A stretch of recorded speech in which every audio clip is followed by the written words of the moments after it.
এবারের ঈদের ছুটি আমার থেকে বেটার কেউ কাটিয়েছে, আই ডোন্ট থিঙ্ক সো। শৈশবের স্মৃতি বলুন আর ফ্যামিলির গেট টুগেদার দুটোই ছিল টপ নচ। নাচ, গান, ঘোরাঘুরি আর আড্ডায় মেতেছিলাম আমরা কাজিন গ্যাং। সেই রকমই কাজিনরা সবাই মিলে আড্ডা দিচ্ছিলাম আজকে। তখনই খেয়াল করলাম আমাদের মাঝে যারা ছোট তারা খেলছে কাঁঠালের মুচি নিয়ে। একজনকে জিজ্ঞেস করলাম, কোথায় পেয়েছো এগুলো আর নষ্ট কেন করছো? উত্তর কী এলো? খেলছে তারা।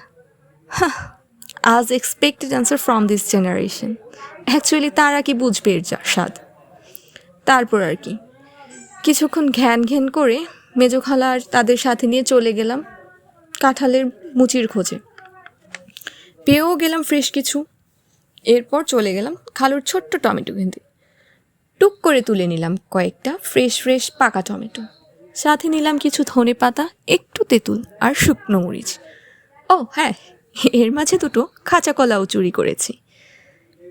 এরপর সবগুলো উপকরণ একসাথে নিয়ে বসে গেলাম পাটিতে। তারপর কেটে ধুয়ে শুরু করলাম মাখানোর কাজ। ধনে পাতা, লবণ, মরিচ, তেঁতুল চটকে যখনই টমেটো অ্যাড করলাম, এরপরই এক একজনের জিভে জল। এ পর্যায়ে আমি এবং আমার ছোট্ট দুই বোন মিলে কিছুটা সাবারও করে ফেললাম। খাওয়ার লোভে ফাইনাল লুকটাও নিতে পর্যন্ত বেমালুম হয়ে গেলাম।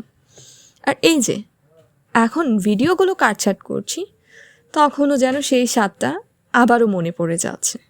সত্যি বলতে কি, এই সাধারণ ভর্তার মাঝেই লুকিয়ে আছে শৈশবের সবচেয়ে সুন্দর স্বাদ।